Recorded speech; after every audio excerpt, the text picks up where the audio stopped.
My 5-year-old daughter tugged on the hem of my beach dress and whispered, "Mommy," Daddy said, "I wasn't supposed to tell you what he and Uncle Jim did in our hotel room." 10 seconds later, I was staring across the beach at my husband and my younger brother, wondering which one of them had betrayed me first. Hello. My name is Claire Bennett. I was 36 years old when one family vacation destroyed my marriage, exposed a secret business deal, and taught me that the people who say they are protecting you are sometimes the ones building a trap around you. The trip was supposed to be a fresh start. My husband, Bruce, and I had been married for 11 years. We lived outside Charlotte, North Carolina, with our daughter Lily. From the outside, our life looked comfortable. Bruce worked as the chief operating officer of a regional hotel management company. I owned a small, but growing interior design firm called Bennett House Studio. I had built it from a rented desk, 2 old laptops, and a list of clients who had trusted me before I had an office. The previous year had been difficult.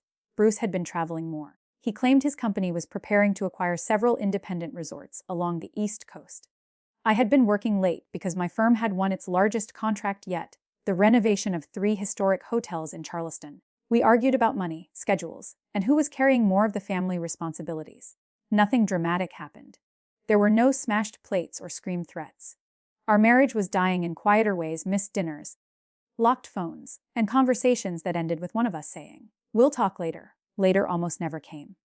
When Bruce suggested a week at an oceanfront resort in Hilton Head, I agreed immediately. He said the trip could help us reconnect. He even insisted that my younger brother, Jim, join us.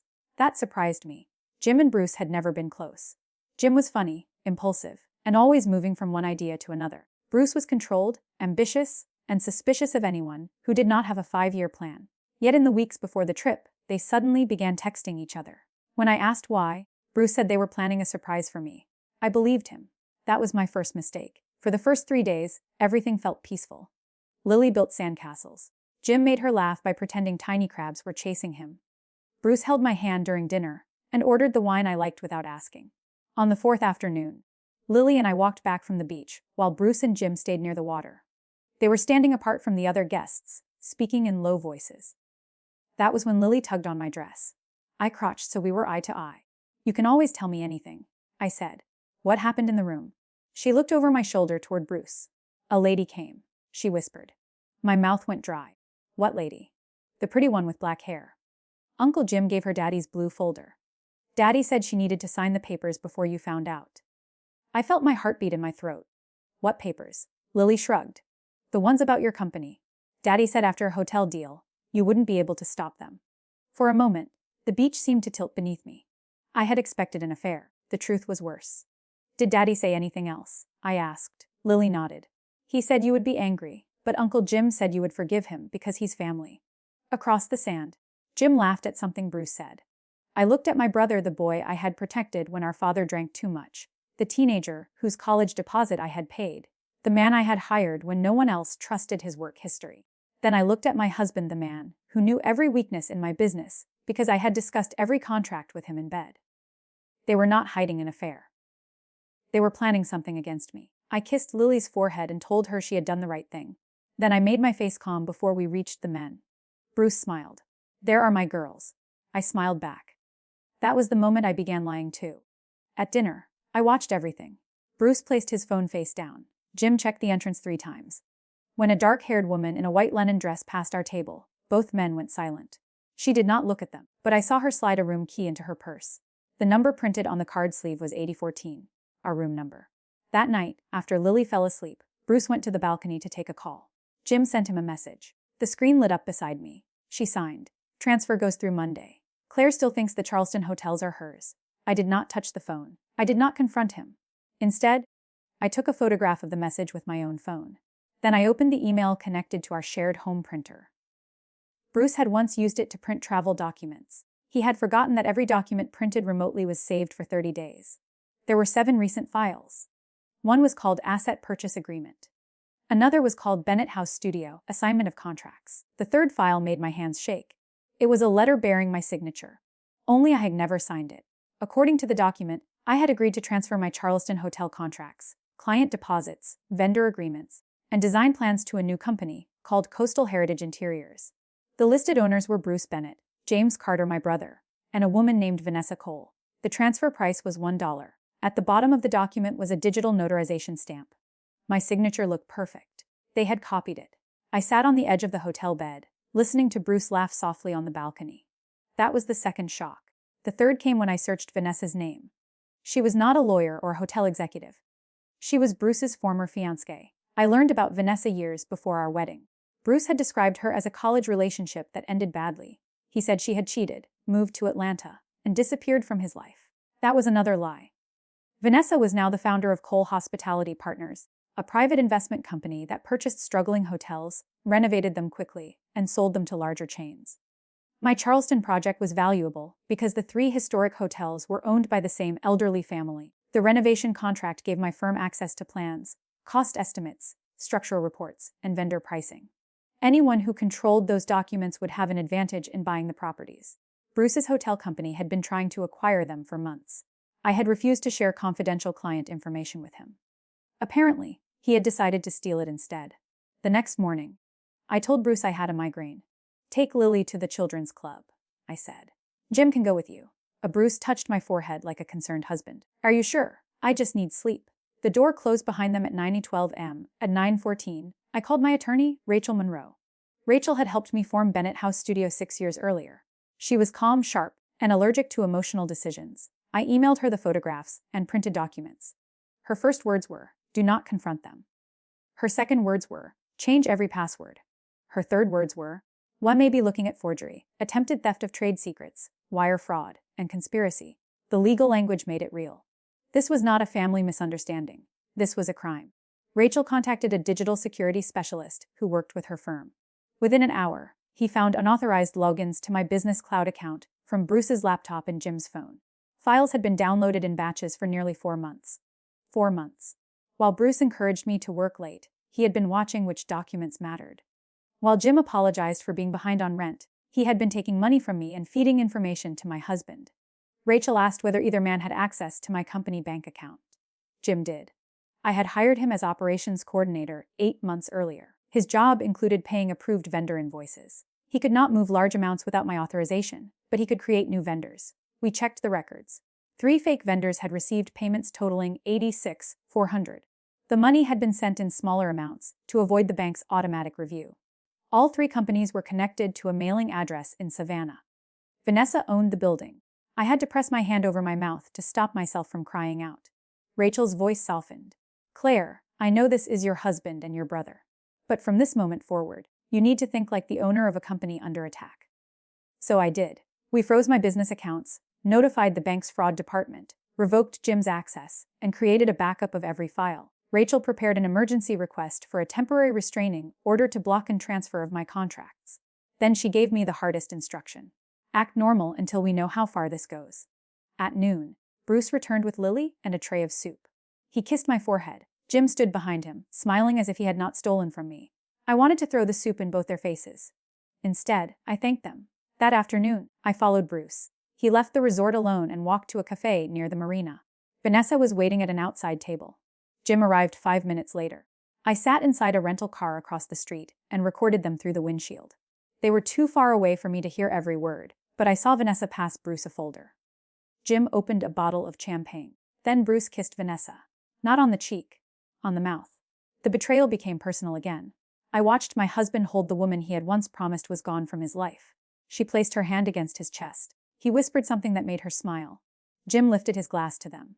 My brother was not only helping Bruce rob me, he was celebrating Bruce's affair. I almost got out of the car. Then my phone rang. It was the bank investigator.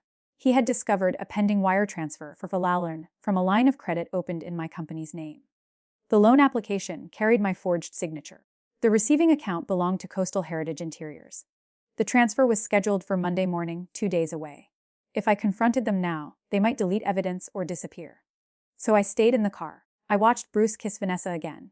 Then I made a decision. I would not simply stop them. I would let them believe they had won long enough to expose every person involved. That evening, I told Bruce I felt better. I suggested we extend the trip by 1 day. He looked surprised, then pleased. "That sounds perfect," he said. I turned to Jim. "You should stay too." He smiled. "Wouldn't miss it." Neither man understood that I was keeping them away from home while Rachel and the investigators worked. During dinner, I raised my glass. "To family," I said. Bruce touched his glass to mine. To new beginnings. I nearly laughed. After Lily went to sleep, Bruce joined me on the balcony. The ocean was black beyond the hotel lights. Claire, he said, when we get home, I think we should talk about your company. My body went cold, but I kept my voice light. What about it? You've been under too much pressure. Maybe it's time to sell or take on partners. Do you have someone in mind? He looked toward the water. There are people who could take it to the next level. People. He meant himself, his mistress, and my brother. I leaned against him and whispered, maybe you're right. His whole body relaxed. That was when I knew he had never expected me to fight. On Saturday morning, Rachel sent me a message. We found the notary. The digital notarization belonged to a man named Patrick Sloan. He had notarized my forged signature by video, claiming I had appeared remotely and shown identification. The woman on the recording was Vanessa. She wore a blonde wig and used a scanned copy of my driver's license. Patrick was not an innocent mistake. Bank records showed that Bruce had transferred him, $12,000 2 days later. Rachel had already contacted state investigators. Then the digital security scus discovered something even darker. Bruce had installed monitoring software on my laptop. He could read my emails, view saved passwords, and watch my screen remotely. That explained how he had copied my signature and learned about confidential negotiations. It also meant he might know I had contacted Rachel. I checked the laptop in our room. The camera light blinked once. Someone was watching. I closed the computer and smiled directly at the lens. Then I wrote a fake email from my personal account to Rachel. I told her I had decided not to fight the transfer. I said Bruce was right that I needed less stress, and that I planned to sign whatever documents he brought home. Rachel replied exactly as we had planned. I disagree, but I will respect your decision. Within 20 minutes, Bruce received a message and left the pool. He thought his trap was safe. That afternoon, Vanessa arrived at the resort. Bruce introduced her to me in the lobby as a potential investor named Victoria. She held out her hand. It's wonderful to finally meet you, she said. Finally. The word was deliberate. I shook her hand and smiled. Bruce has told me almost nothing about you. Her eyes flickered toward him. I'm sure we'll have time to fix that. We had drinks together while Lily colored beside me. Vanessa praised my work and said she had heard I was considering a partnership. I might be, I said. I've learned that doing everything alone can be dangerous. Bruce looked pleased. Jim looked relieved. Vanessa studied me carefully. She was trying to decide whether I knew. Then Lily looked up from her coloring book. Mommy, that's the lady who kissed Daddy. Silence fell over the table. Bruce's face lost all color. Jim knocked over his water glass. Vanessa stared at Lily. I let the silence stretch. Then I laughed. Oh, Lily, I said. You must have seen her greeting Daddy. Grown-ups sometimes kiss friends on the cheek. Lily frowned. But it was on the mouth. Bruce opened his mouth, but no words came. I placed my hand over Lily's small fingers. Sweetheart, why don't you finish your picture? She went back to coloring. I lifted my glass and looked at Vanessa. Children notice everything? I said. For the first time, she looked afraid. That night, Bruce asked whether I believed Lily. I pretended to be confused. She's 5, I said. She probably misunderstood. He searched my face. You trust me, right? I wanted to tell him that trust had died in room 814. Instead, I said, course. On Sunday, we flew home. Bruce believed the transfer would happen the next morning. Jim believed he would become a partner in a company built from my stolen work. Vanessa believed she would acquire the Charleston properties using my confidential reports. Patrick Sloan believed his false notarization would never be examined. They were all wrong. At 8:45 Monday morning, Bruce walked into my office carrying a leather folder. Jim followed him. Vanessa joined by video call from Atlanta. I had invited them to a final partnership meeting. My conference room looked normal. Coffee waited on the side table. The Charleston plans were displayed on the screen. A printed agreement rested in front of each chair. What they did not know was that 2 bank investigators, Rachel, and a forensic accountant were listening from the office next door. The police were waiting downstairs. Bruce began with a speech about family, opportunity, and reducing my workload. He explained that Coastal Heritage Interiors would absorb my major contracts while I remained as creative director. You'll still be the face of the company, he said. The face? I repeated. Exactly. We'll handle the difficult financial side. Jim leaned forward. This protects what you built. I looked at him. How much did you protect when you sent $86,000 to fake vendors? His smile vanished. Bruce stopped breathing.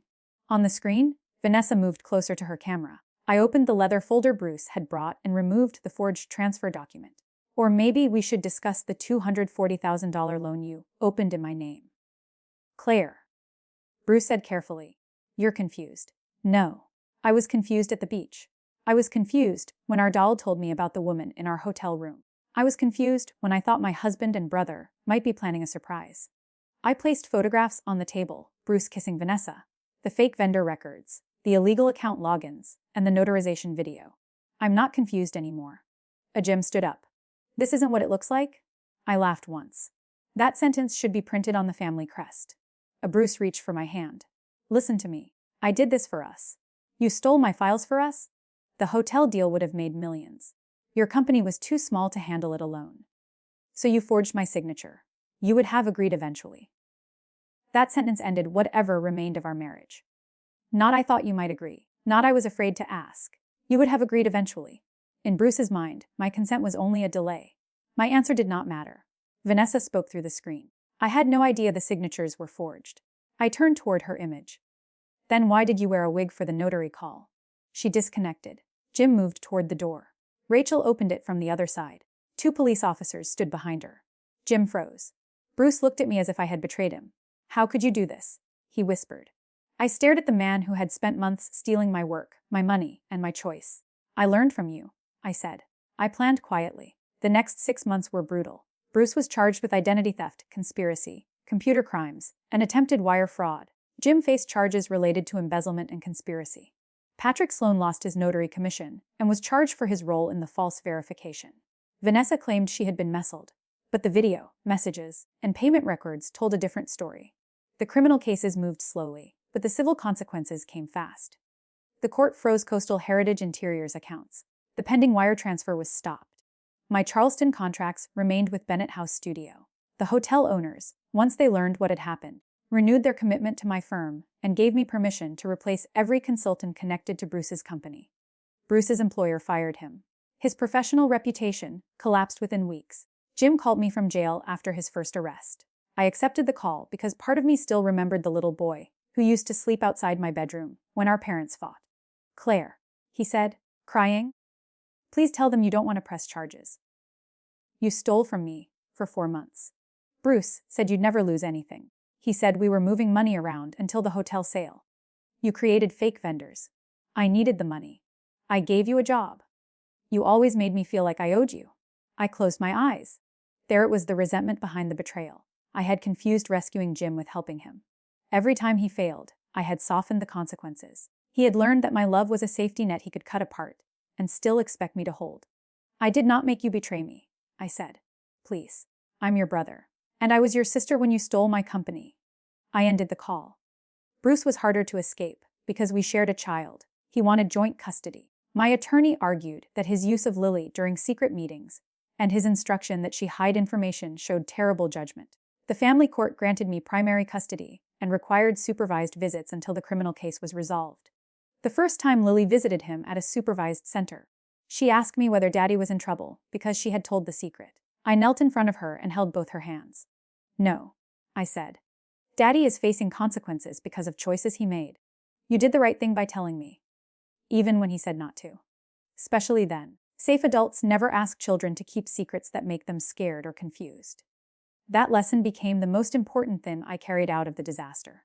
Bruce had not only betrayed me, he had placed our daughter inside his lie and expected her innocence to protect him. I would never forgive that. The divorce settlement took nearly a year. Because Bruce had used marital funds to support the scheme and the affair, the judge awarded me a larger share of our remaining assets. I kept the house, full ownership of Bennett House Studio, and the portion of Bruce's retirement account necessary to repay losses tied to his actions. I also sued Vanessa and her company. The case ended in a confidential settlement, but the result allowed me to recover the stolen money, legal expenses, and damages. Coastal Heritage Interiors shut down soon afterward. People called it revenge. I called it accounting. Revenge would have been destroying innocent things just to hurt them. I only took back what they had tried to steal and made sure the truth followed them into every room where they tried to hide. A year after the trip, Bennett House Studio completed the Charleston renovations. At the grand reopening of the first hotel, I stood beneath a restored crystal chandelier while reporters photographed the lobby. The owners asked me to speak. I looked across the room at my team, the people who had worked nights to protect the project after the scandal. Rachel stood near the back. Lily sat in the front row wearing a yellow dress and swinging her feet beneath the chair. I told the audience that restoration was not about pretending damage had never happened. It was about studying every crack, removing what was rotten, and rebuilding with stronger materials. As I spoke, I realized I was not talking about the hotel. I was talking about myself. After the ceremony, Lily ran into my arms. "Mommy," she said, "is this the hotel Daddy tried to take?" I held her close. "This is the hotel we saved." That evening, we walked along the Charleston waterfront. The sky turned orange over the harbor. Lily skipped ahead, stopping every few steps to collect shells. I thought about the beach where she had tugged on my dress 1 year earlier. A child's whisper had exposed an affair, a theft, and a conspiracy. But it had also saved my company, and in a strange way, saved me. Before that day, I believed keeping a family together was always an act of love. I believed forgiveness was proof of strength. I believed loyalty meant protecting people from the consequences of their worst choices. Now I understood something different. Sometimes love means opening the door. Sometimes strength means presenting the evidence. Sometimes loyalty begins with refusing to betray yourself. Bruce eventually pleaded guilty to several charges in exchange for a reduced sentence. Jim did the same. Neither received the future they had imagined when they opened champagne beside the marina. I did not attend their sentencing. I had already heard everything I needed to hear in my conference room. "You would have agreed eventually." Those words stayed with me not as a wound, but as a warning. No one who loves you gets to erase your answer. No husband, no brother, no business partner, and no family member gets to decide that your voice is an obstacle they can work around. The last time Bruce asked me whether I could ever forgive him, I gave him the most honest answer I had. "I forgive myself for trusting you," I said. "That is the only forgiveness I need." Then I walked away. Lily was waiting outside with Rachel, holding 2 ice creams that were already melting in the summer heat. She handed one to me and took my free hand. We walked toward the sunlight together. And that is how my family story ended, not with the secret 2 men tried to hide in a hotel room, but with the truth a little girl was brave enough to tell. Because betrayal may enter your life in a whisper, but justice should leave with the whole world listening.